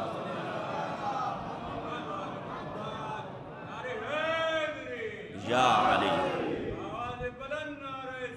اللہم صلی علی محمد و آل محمد۔ کنت للرسول ولدا، مولا حسین آپ رسول کے فرزند ہیں۔ حتیٰ یہی ہارون عباسی اپنی بڑائی بالکل اسی طرح جیسے آج کے دور میں آپ نے دیکھا ہوگا فلاں صاحب، ایک بڑی عجیب مصیبت بن کر مجھے کہنا پڑ رہا ہے، آدمی گیا ہے کربلا کس لیے؟ زیارت سید الشہداء کے لیے ٹائم نکالا ہے، اللہ نے توفیق دی ہے، پیسے خرچ کیے ہیں، سفر کی صعوبتوں کو برداشت کیا ہے، سب کچھ ہے، لیکن امام علی مقام نظر نہیں آ رہے ہیں۔ یہ ایکٹر ہیں، یہ بالی ووڈ کے ستارے ہیں، یہ فلاں نوحہ خان، سارا وقت صرف اور صرف انہی ظاہری چیزوں میں۔ حیرت ہوتی مجھے، یہ وہی بدتوفیقی، یہ وہی دینی کام ہے جہاں دین نظر نہیں آتا ہے، دنیا نظر آتی ہے۔ کسی طرح بس ہم فیمس ہو جائیں، کسی طرح ہماری شہرت ہو جائے، کسی طرح ہم منظر عام پر آ جائیں۔ ہمارے بزرگ کہا کرتے تھے کہ فلاں صاحب کو چھپاس کا بڑا شوق ہے، کہیں سے بس آ جائیں۔ عزیزان گرامی، یہی ہارون عباسی چونکہ نسبت ہے پیغمبر سے، عباس جو پیغمبر کے چچا ہیں، وہاں سے سلسلہ شروع ہوا، آ کر کہتا ہے السلام علیکہ یا رسول اللہ، السلام علیکہ یا ابن عم۔ جانے قربان امام کاظم کے کانوں تک جب یہ آواز پہنچی ہے تو امام کاظم فرماتے ہیں السلام علیکہ یا رسول اللہ، السلام علیکہ یا ابتا، بابا رسول آپ پر ہمارا سلام۔ فرزندان پیغمبر ہیں ائمہ اطہار۔ اب جلدی سے تاریخ کا ایک واقعہ سن لیجئے، صفین کا معرکہ ہے، جناب محمد حنفیہ میدان جنگ میں گئے، زخموں پر زخم کھا کر واپس آئے۔ امام حسن، امام حسین، محمد حنفیہ اپنے بابا امیر المومنین سے کہتے ہیں بابا میرے بھائیوں کو بھی میدان میں بھیجیے۔ جانے قربان امیر المومنین فرماتے ہیں محمد حنفیہ تم میرے بیٹے ہو، حسن و حسین پیغمبر خاتم نبی آدم حضرت محمد مصطفیٰ صلی اللہ علیہ وآلہ وسلم۔ پہلی فضیلت امام حسین کی کنتا للرسول ولدا۔ اس کے بعد امام فرماتے ہیں وَلِلْقُرْآنِ سَنَدًا، مولا حسین اے میرے جد امجد آپ قرآن کے لیے سند کی حیثیت رکھتے ہیں۔ آپ سوچئے اگر ہمیں کوئی پراپرٹی خریدنی ہو تو کیا بغیر دستاویز کے خرید سکتے ہیں جب تک کاغذات مکمل نہ ہوں؟ لاکھ انسان تلاوت کر لے، حافظ قرآن بن جائے، قرآن مجید کی بزم سجا لے، لیکن اگر امام عالی مقام کی محبت اس کے دل میں نہیں تو شاعر کو کہنا پڑے گا کہ تو نے خدا کو دیکھا ہے گوہر کو چھوڑ کر، تیری نظر ہے جام پہ کوثر کو چھوڑ کر، ہوں 100,000 حج تیرے لیکن تو یاد رکھ کچھ ہاتھ میں نہ آئے گا حیدر کو چھوڑ کر۔ بغیر محبت و ولایت امیر کائنات امیر المومنین۔ لیکن پھر بھی میں عرض کروں گا، میں نے آپ کے مجلس میں عرض بھی کیا تھا اسی اندرا نگر میں اسی سال محرم میں، کہ اگر کہیں قرآنی بزم سج رہی ہے، اگر کہیں روزہ دار نظر آ رہا ہے، اگر کہیں حاجی نظر آ رہا ہے، کسی بھی مسلک کسی بھی مکتب فکر کا ہو، تو خدا کا شکر ادا کیجئے، کیونکہ یہ فقط قاری قرآن نہیں ہے، یہ حافظ قرآن نہیں ہے، یہ حاجی صاحب نہیں ہے، یہ روزہ دار نہیں ہے، بلکہ حقیقت میں یہ سب وہ ہیں جو حسین کی کامیابی کا اعلان کر رہے ہیں۔ یہ فتح و کامیابی و کامرانی حسین ابن علی کا شادیانہ ہے۔ قرآن کی سند کون ہے؟ سید الشہداء امام، بڑا عظیم رشتہ ہے امام علی مقام کا قرآن مجید سے۔ حتیٰ امام معصوم فرماتے ہیں اقرؤوا سورۃ الفجر فی فرائضکم و نوافلکم، اپنی واجب اور مستحب نمازوں میں سورہ مبارکہ فجر کی تلاوت کرو۔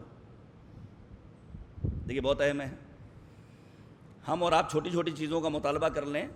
فرض کیجئے میں حیدر عباس رضوی اس کونے پہ رہتا ہوں، وشال سٹی نامی ایک کالونی دوبگہ، اب میں یہاں کر کے اس مجلس میں دعا کروں پروردگارہ میرا گھر گومتی نگر میں ہو جائے، علی گنج کے فلاں سیکٹر میں ہو جائے، اندرا نگر میں مثلا فلاں صاحب کا پڑوسی ہو جاؤں، تو ظاہر ہے حیدر عباس رضوی کی ویلو اس مکان کی قیمت کے اعتبار سے ہوگی، اس کے اوپر نہیں۔ مکان اگر 50 لاکھ کا تو حیدر عباس 50 لاکھ کے، مکان اگر 1 کروڑ کا تو حیدر عباس اس کے اوپر تو نہیں جائیں گے نا۔ یہ ہمیں اور آپ کو فیصلہ کر کے اٹھنا ہے، لے کر کیا اٹھنا ہے۔ جلدی سے روایت سن لیجئے۔ آنے والا آیا بارگاہ پیغمبر میں، اور آنے کے بعد کہتا ہے یا رسول اللہ، مکے میں لوگوں نے آپ کو پریشان کیا، آپ نے طائف کا رخ کیا، طائف میں نے آپ کی میزبانی کا شرف حاصل کیا۔ پیغمبر کو یاد آیا، نبی مسکرائے۔ پیغمبر کہتے ہیں جو مانگنا ہو بسم اللہ۔ اب توجہ کیجئے گا، اب وہ آنے والا کہتا ہے مجھے 200 بھیڑیں اور 1 چرواہا چاہیے۔ نبی نے انتظام کیا، 200 بھیڑیں اور 1 چرواہا اس کے سپرد کیا۔ جب وہ چلا گیا تو پیغمبر فرماتے ہیں کاش اس نے اتنا مانگا ہوتا جتنا بنی اسرائیل کی اس بوڑھی عورت نے مانگا تھا۔ وہ کیا ہے ماجرا؟ لکھا ہے علماء نے، آواز قدرت 3,500 مرتبہ جناب موسیٰ نے خدا سے گفتگو کی ہے۔ آواز قدرت آتی موسیٰ یوسف کو فلسطین منتقل کرو، پروردگارہ میں نہیں جانتا یوسف کی قبر کہاں ہے، جاؤ بنی اسرائیل کے فلاں محلے میں فلاں علاقے میں ایک بوڑھی خاتون، اس سے ایڈریس مل جائے گا۔ جناب موسیٰ پہنچے، خاتون کہتی ہے مجھے معلوم تو ہے لیکن اعلیٰ شرطی، کچھ ٹرمز اینڈ کنڈیشنز میری اپنی شرط ہے۔ اب جناب موسیٰ پھر پیچھے ہٹ گئے، کہیں ایسا نہ ہو کہ کوئی بڑا مطالبہ ہو، میں دوں گا کہاں سے۔ پھر آواز قدرت آئی موسیٰ کیا ہوا؟ پروردگارہ خاتون کو معلوم تو ہے لیکن وہ بوڑھی خاتون شرط لگا رہی میرے پاس دینے کے لیے کچھ نہیں ہے، یہ ایک جملہ سمجھ جایا جائے تو راہ خدا میں خرچ کرنا بڑا آسان ہو جائے گا۔ جیسے ہی موسیٰ کہتے ہیں پروردگارہ وہ شرط لگانا چاہتی ہے میرے پاس دینے کے لیے کچھ نہیں، آواز قدرت آتی ہے موسیٰ شرط قبول کر لو، دینا مجھے ہے تمہیں نہیں دینا ہے۔ بغیر توفیق خدا مند سبحان کے راہ خدا میں انفاق معنی ندارت۔ موسیٰ نے اس سے کہا تمہاری شرط منظور ہے، اب آپ سنیں گے وہ خاتون کیا کہتی ہے۔ وہ خاتون کہتی ہے موسیٰ مجھے جنت میں آپ کی معیت چاہیے۔ ہم اور آپ کربلا جائیں، مادی چیزوں کو مانگ کر واپس چلے آئیں اور سید الشہداء امام علی مقام کی معیت کے طلبگار نہ ہو تو ہمارے لیے واقعاً لمحے فکریہ ہے۔ امام فرماتے ہیں اپنی واجب نمازوں میں، اپنی مستحب نمازوں میں سورہ مبارکہ فجر کی تلاوت کرو، کیونکہ یہ سورہ میرے جد امام حسین کا سورہ ہے، اور جو بھی اس سورے کی اپنی نمازوں میں تلاوت کرے گا اسے روز محشر امام حسین علیہ السلام کی معیت نصیب ہوگی۔ اللہم صلی علی محمد وآل محمد۔ اب میں جلدی سرچ کر دوں، چونکہ ولایت ٹی وی اسے ریکارڈ کر رہا ہے، ان کا شکریہ بھی ادا کرنا چاہتا ہوں انتظامیہ کی طرف سے۔ دیکھیے ہمارے ہاں قرآن کے تئیں الحمدللہ بیداری آئی ہے، لیکن یہ بیداری آئی کہاں سے؟ ایک زمانہ وہ تھا جب دور تھا مرجعیت کا، جناب آیت اللہ العظمیٰ سید محمد رضا گلپائگانی علیہ رحمہ کی۔ اس زمانے میں شیعوں کو طعنہ دیا جاتا تھا ان کا قرآن الگ ہے، ان کے ہاں قرآن پڑھنے والے نہیں ہیں، ان کے ہاں حافظ نہیں ہوتے ہیں۔ آیت اللہ العظمیٰ سید محمد رضا گلپائگانی علیہ رحمہ نے قرآن مجید کا مخصوص ایک ادارہ قائم کیا، مؤسسۃ القرآن الکریم، آج بھی وہ ادارہ باقی ہے۔ پہلا کارنامہ یہ انجام دیا کہ انہوں نے بڑی تعداد میں قرآن مجید کے نسخے چھپوائے، سعودی عرب، مصر، دنیا کے مختلف اسلامی ممالک میں یہ قرآنی نسخے بھیجے اور اعلان کیا کہ اپنے قرآن سے اس قرآن کو ٹیلی کر لو، جو تمہارا قرآن ہے وہی قرآن ہمارا ہے۔ حفظ قرآن کے سلسلے میں انہوں نے یونیورسٹیز سے جوانوں کو لیا، ان کے لیے اسکالرشپ معین کی۔ نتیجہ کیا ہوا؟ اس دور کے بزرگ ایران کی سرزمین پر، آپ آ جائیے ہندوستان میں، ایک نام میں لے سکتا ہوں ذمہ داری کے ساتھ بانی تنظیم خطیب اعظم مولانا سید غلام عسکری علی اللہ مقامہ کا، جنہوں نے ذمہ داری کو محسوس کیا، قریہ مکاتب امامیہ کی بنیاد ڈالی۔ نتیجہ کیا ہے؟ الحمدللہ آج ہمارے بچوں کو سورہ حمد بھی یاد ہے، سورہ قاریہ بھی یاد ہے، حتیٰ بعض بچے وہ ہیں جنہیں 30واں پارہ یاد ہے، بعض بچے وہ ہیں جنہیں قرآن مجید کے مختلف پارے یاد ہیں۔ یہ ہمارے بزرگوں کی کاوشیں، کوششیں، کہ جس شیعہ قوم کے لیے یہ تارہ سننے کو ملتا تھا ان کے پاس حفاظ قرآن نہیں ہے، آج اسی ایران کی سرزمین پر محفل نامی چینل کے ذریعے ایسے حفظ قرآن کے مظاہرے دیکھنے کو ملتے ہیں جسے آپ بآسانی ولایت ٹی وی کے قرآنی چینل پر دیکھ بھی سکتے ہیں، سن بھی سکتے ہیں۔ ماہ مبارک رمضان میں گزشتہ چند برسوں سے ایک کوشش کہ بزم قرآن کا اہتمام کیا جائے شہر لکھنؤ کی تاریخی جامع مسجد میں۔ میں گزارش کروں گا جیسے ہی اطلاع ملے آپ حضرات اپنے آپ کو پہنچائیے گا، تاکہ اس بزم قرآن میں پہنچ کر قرآن مجید سے اپنی انسیت کا مظاہرہ کیا جا سکے۔ تو خدا ہے تیرا جواب نہیں، رحمتوں کا تیری حساب نہیں، ذکر ہر خوش کو تر کا اس میں ہے، مثل قرآن کوئی کتاب نہیں۔ صلوات بھیجیے گا بر محمد وآل محمد۔ آپ پڑھ لیجئے گا امام حسین سورہ مبارک توبہ کی آیات، جب جناب امام سجاد سے کہنے والوں نے کہا کہ آپ حج بہت کرتے ہیں، جنگوں میں شریک نہیں ہوتے، تو امام نے سورہ مبارک توبہ کی تلاوت کی، جہاں پروردگار نے ایک مومن کے 9 صفات بیان کیے، مجاہدین راہ خدا کے، التائبون، العابدون، الحامدون، السائحون، الراکعون، الساجدون، الآمرون بالمعروف والناہون عن المنکر والحافظون لحدود اللہ۔ سورہ توبہ آیت نمبر 112۔ امام نے کیا فرمایا تھا؟ امام سجاد نے، جسے تم جنگ و جدال کا نام دے رہے ہو وہ حقیقت میں جہاد نہیں ہے، وہ تم نے کشور گشائی کے نام پر دھما چوکڑی مچا رکھی ہے۔ جب کبھی جہاد کرو گے تو اپنے بابا حسین ابن علی کی طرح میں بھی راہ جہاد میں اپنے قدم آگے بڑھاؤں گا۔ سورہ مبارکہ توبہ کی آیت نمبر 112 کا مصداق ذات سید الشہداء اور شہدائے کربلا علیہم السلام۔ آپ ان کی توبہ مثلا جناب حر کو دیکھ لیجئے، زہیر قین کو دیکھ لیجئے، کیا بازگشت ہے۔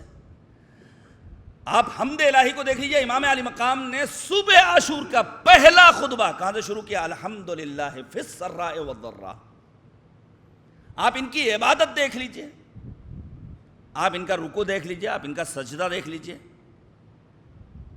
اسی لیے میں پیش کروں گا آپ کے سامنے اس دور میں جبکہ شعر و شاعری انحطاط کا شکار ہے، علامہ قیصر بارہوی کے وہ اشعار کہ نماز صاحب ایمان کی علامت ہے، نماز پنجتن پاک کی وصیت ہے، تمہیں نماز کی فرصت نہیں قیامت ہے، نماز سید مظلوم کی امانت ہے، سر حسین جو خاک شفا سے ہٹ جاتا، گلا نماز کا کرب و بلا میں کٹ جاتا۔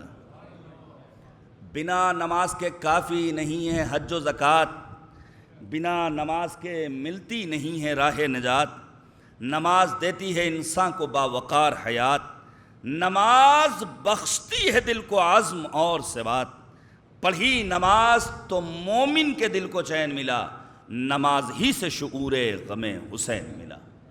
امام حسین اور قرآن مجید کے سورہ توبہ کی آیت نمبر 112، دیگر آیات کو چھوڑ رہا ہوں۔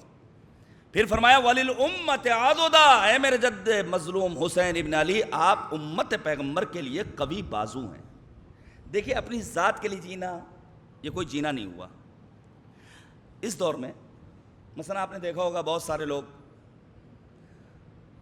ہر مہینے حج اور زیارت، اور حج تو ہر مہینے نہیں ہو سکتا ہے، ہر مہینے عمرے کے لیے، ہر 2 مہینے پہ سفر کربلا، اچھی بات ہے، لیکن پیغمبر نے فرمایا 8 خصال، 8 چیزیں وہ ہیں جو انسان کو شہداء، صدیقین اور صالحین میں شمار کراتی ہیں۔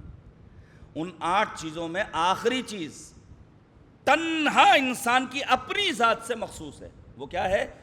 شدید گرمی میں روزہ رکھنا، لیکن باقی کی 7 چیزیں وہ ہیں جو دوسروں کے فائدے کے لیے ہیں۔ کیا کیا چیزیں؟ من زود حاجہ، کوئی کسی کے لیے سفر زیارت فراہم کرے، سفر حج فراہم کرے، حتیٰ کتاب کا نام لے رہا ہوں، آپ کے گھروں میں ہونا چاہیے، کامل الزیارات، ترجمہ موجود ہے اردو زبان میں، المومل کلچرل فاؤنڈیشن نے شائع کیا ہے۔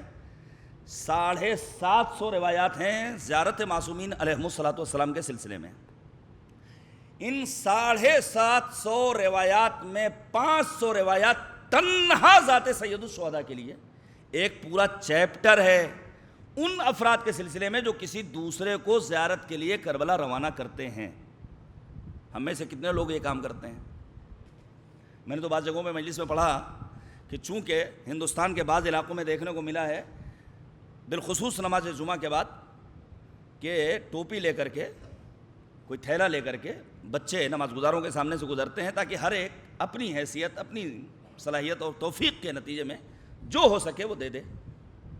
بہت اچھی بات ہے بھائی، مسجد کے اپنے خرچ ہیں، مینٹیننس کا مسئلہ ہے، بجلی کا بل ہے، توڑ پھوڑ ہے، کہیں کچھ بننا ہے، کہیں کچھ خراب ہو گیا، کیوں نہیں اسی روش کو ہم اپنی مجلسوں میں عملی کرتے؟ ایک صندوق رکھ دیا جائے، 10 دن یہاں پر مسلسل مجلس ادا کا انتظام ہو رہا ہے، اور اس میں رکھ دیا جائے بھائی یہ دیول کالج میں جو مجلسیں ہو رہی ہیں مومنین کی جانب سے آئندہ برس کسی ایک مستحق انسان کو زیارت کربلا کے لیے روانہ کیا جائے گا۔ لیکن اس طرف ہماری توجہ نہیں ہے۔ امام حسین نے اپنی زندگی دوسروں کی خوشی کے لیے وقف کر دی۔ پیش کروں آپ کے سامنے، روایت کہتی ہے سید الشہداء راستے سے گزر رہے ہیں، فضیلتوں کو چھوڑ دوں گا، کیا دیکھا؟ ایک شخص ہے جو کتے کے ساتھ بیٹھ کر کے کوڑے کے ڈھیر پر کھانا کھا رہا ہے۔ گزارش کروں گا تبرک لیتے وقت ایک مرتبہ غور کر لیجئے، ایسا نہ ہو کہ گھر میں پہنچنے کے بعد کھانا سڑ جائے، گلی میں پھینکنا پڑے۔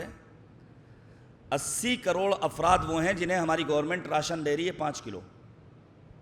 بھوکے کتنے سو رہے ہیں؟ سروے موجود ہے، سارے اعمار و ارقام آپ کو مل جائیں گے۔ ایک مرتبہ کم سے کم اگر صرف اس چیز کو مد نظر رکھ لیا جائے تو کبھی بھی ہمارے یہاں تبرک ضائع نہیں ہوگا۔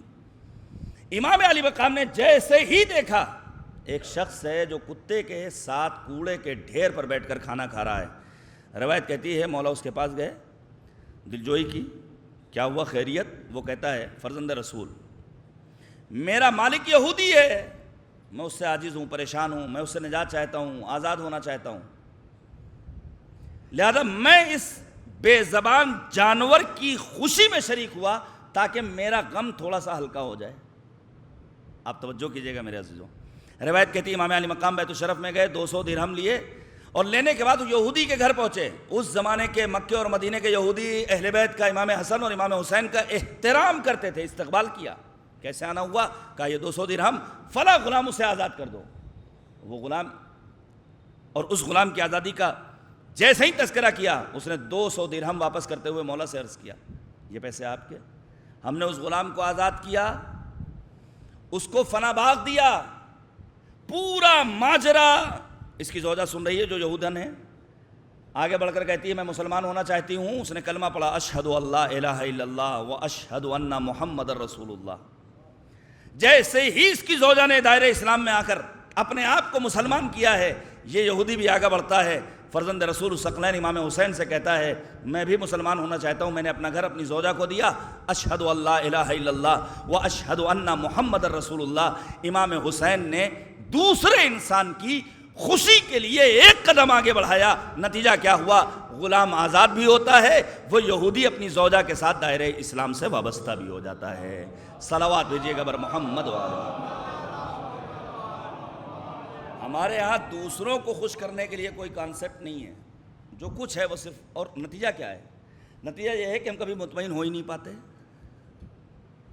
لاکھ پیسے کمانے کبھی ہم مطمئن نہیں ہو پاتے ہیں. میں گزارش کروں گا تھوڑا سا سہمیہ ہمیں نکالنا پڑے گا سماج کے دبے کچلے. اسی لکھنؤ میں ہیں ایسے افراد جو آج بھی ٹین شیڈ میں رہ رہے ہیں, ٹمپریچر 45-47, اے سی کولر تو چھوڑیے, مجھ سے پوچھ لیجیے گا میں بتا دوں گا.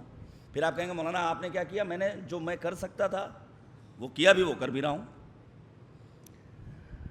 تھوڑا سا دوسروں کی خوشی کے لیے ہمیں 1-8% نکالنا پڑے گا. حتیٰ علماء نے لکھا ہے, ایک صاحب نے وصیت کی, جب میں مر جاؤں تو میری میراث میں سے اتنا پیسہ بچوں کے اسنیکس کے لیے, چپس, کرکرے, ٹافی, چاکلیٹ, اور کیا کیا جائے اسے شہر کی تمام مساجد کی انتظامیہ کے سپرد کیا جائے, تاکہ ان مساجد میں آنے والے بچے ان چیزوں کو استعمال کریں اور ذرا دیر کے لیے خوشی محسوس کر لیں. یہ نبی کی سیرت ہے. پیغمبر مسجد جاتے تھے, راستے میں بچے ملتے تھے, نبی آدم ان کے ساتھ کھیلتے تھے, اور جب اذان کا وقت قریب ہوتا تھا اور وہ بچے نہیں چھوڑ رہے ہوتے تھے تو پیغمبر اپنی جیب سے آخروٹ نکالتے تھے, ان بچے کے سپرد کرتے تھے. جب دوسروں کی خوشی کے لیے انسان کام کرتا ہے تو پروردگار بھی راضی ہوتا ہے اور مالک کے بندے بھی خوش ہوتے ہیں. خداوند کریم کی بارگاہ میں دعا کرتے ہیں, پروردگار ہمیں دین سمجھنے کی توفیق عنایت فرما. اے کریم پروردگار, ہمیں امام کی معرفت جیسی عظیم دولت سے مالا مال فرما. ان مجالس عزا کے اہتمام میں دامے, درمے, قدمے, سخنیں شرکت کرنے والوں کے توفیقات خیر میں اضافہ فرما. ہمارے بزرگوں کا سایہ ہمارے سروں پر دراز فرما. ہمارے جوانوں کو اشرار کے شر سے محفوظ فرما. دعاؤں کی قبولیت کے لیے, اپنی سلامتی کے لیے ایک باباد بلند نعرہ صلوات. اللہم صلی علی محمد و آل محمد. بس میں نے ختم کر دیا, وقت زیادہ ہو گیا ہے. پیش کروں گا مصائب کے چند ایک فقرات. غیرت مند مومنین, سادات کرام, دیکھیں مسلسل رونا یہ امام سجاد کا کام تھا. ہم اور آپ 5 منٹ, 10 منٹ, 20 منٹ, 1 گھنٹہ, 1 دن, 2 دن, امام سجاد نے 35 برس مسلسل گریہ کیا ہے, مسلسل. حتیٰ چہرے پر زخم کے نشانات امام سجاد کے دیکھے جا سکتے ہیں. پیش کروں آپ کے سامنے یہ غیرت مند گھرانہ اہل بیت اطہار کا, اور بڑا عظیم امتحان ہوتا ہے جب ایک غیرت مند انسان کو کسی بے غیرت انسان کے سامنے اپنے دست سوال کو دراز کرنا. لکھا ہے علماء نے, جب یہ لٹا ہوا قافلہ آگے بڑھ رہا ہے تو شمر ملعون اپنے لشکر والوں کو سائے میں بٹھالتا ہے, لیکن بناتے رسول اسیران اہل حرم دھوپ کی شدت میں. 4 برس کی کمسن سکینہ,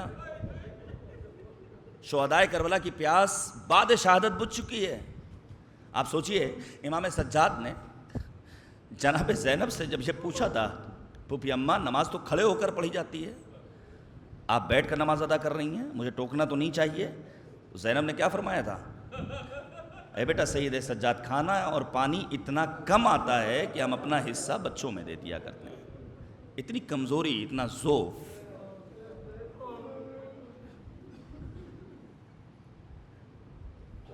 جناب سکینہ جیسی غیرت مند بچی جناب زینب کے پاس آتی ہیں اور آنے کے بعد کہتی ہیں, پھوپھی اماں کیا اجازت ہے کہ میں شمر سے اپنے لیے سوال آپ کر لوں؟ حلق میں کانٹے پڑے ہوئے ہیں,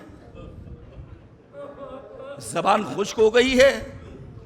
جناب زینب نے جیسے ہی یہ سوال سنا ہے, عجب نہیں ترائی کا رخ کیا ہو اور اپنے بھیا جناب عباس کو یاد کیا ہو کہ تم ہی تو سقائے سکینہ تھے. جناب زینب نے بادل ناخواستہ اجازت دی. 4 برس کی کمسن سکینہ, بچیاں ہمارے گھروں میں بھی موجود ہیں, یہاں کمسن بچے موجود ہیں. 4 برس کی کمسن سکینہ کوزہ لے کر شمر ملعون کے پاس جاتی اور جانے کے بعد کہتی شمر تھوڑا سا پانی چاہیے، حلق میں کانٹے پڑے ہوئے ہیں، زبان خشک ہے، جان بچانے کے لیے تھوڑا سا پانی چاہیے، لیکن شمر نے گویا سنا ہی نہیں۔ علماء نے کیا لکھا ہے، سکینہ ایک گوشے میں خاموشی سے بیٹھ گئیں اور یہ سوچ نہیں ہے جب شمر اپنے لشکر والوں کو پانی پلا لے گا تو مجھے پانی ملے گا۔ لشکر والوں کو پانی پلا لیا، پھر حسین جیسے غیرت مند کی غیرت دار بیٹی سکینہ آگے بڑھی، شمر تم نے اپنے لشکر والوں کو پانی پلا لیا ہے، 2 گھونٹ پانی کے مل جائے تو میری جان بچ جائے گی۔ کیا لکھا علماء نے، شمر ملعون نے مشکیزہ کا دہانہ کھولا لیکن پانی کوزے میں نہ ڈالا، زمین پر بہا دیا۔ سکینہ جلتی ریت پر لیٹ گئی، ترائی کا رخ کیا ہے چچا عباس، اجرکم علی اللہ، خدا کوئی غم نہ دے سوائے غم سید الشہداء حسین ابن علی۔ بس میں ایک روایت اور پیش کروں گا، بات کو ختم کر دوں گا، آپ کی آوازیں بلند ہو چکی ہیں۔ خدا ان آبادوں پر رحمت نازل کرے، اللہ کوئی غم نہ دے سوائے غم اہل بیت طاہرین علیہم السلام کے۔ دور بڑا پرفتن دور ہے، ہمیں اپنی بچیوں کی عفت، ان کے حجاب کے حق لیے خدا کی بارگاہ میں مسلسل دعا گو رہنا ہے اور مسلسل ہمیں دیکھتے رہنا تاکہ ہماری بچیاں محفوظ رہیں۔ یہ دور کوئی بہت اچھا دور نہیں ہے۔ اب میں صرف عرض کروں، جب یہ لوٹا ہوا قافلہ دربار یزید میں پہنچا ہے، کہاں کھڑا کیا گیا؟ جہاں غلاموں کی خرید و فروخت ہوا کرتی تھی۔ کیا لکھا ہے علماء نے؟ یزید ملعون نے آواز دی اس انسان کو بلایا جائے جس کا کام ہے لطیفے سنانا، ہمیں خوش کرنا۔ ایک مسخرے کو بلایا گیا، مسخرہ دربار میں پہنچا، قافلے کو دیکھا، 4 برس کی کمسن سکینہ کو دیکھ کر یزید کو مخاطب قرار دیتا ہے، یزید میں لطیفے بعد میں سناؤں گا، پہلے میرا مطالبہ سن لے، مجھے یہ بچی کنیزی میں چاہیے۔ امام سجاد نے اپنے سر کو جھکا لیا، پاس میں کھڑا ہوا غیر مسلم سفیر کسی ملک کا کہتا ہے یزید جس پر ظلم کرنا ہے کر لے، لیکن خبردار اس بچی پر ظلم نہ کرنا، اس پر اتنی مصیبتیں ڈھائی گئیں، کبھی یہ اپنے داہنے پیر کو اڑاتی ہے، کبھی اپنے بائیں پیر کو اٹھاتی ہے، یہی وہ بچی ہے جو زندان شام میں بابا بابا کہتے ہوئے ابدی نیند۔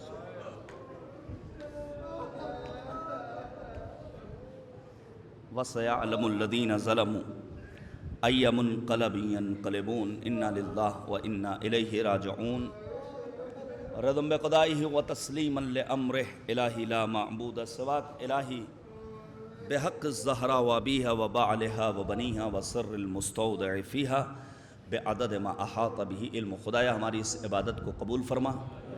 اے کریم پروردگار، واسطہ ہے عظمت سرکار سید الشہداء ابو عبداللہ الحسین کا، ہمیں ان آنسوؤں کے سائے میں سار اللہ سے بقیت اللہ ارواحنا فدا تک پہنچنے کی توفیق کرامت فرما۔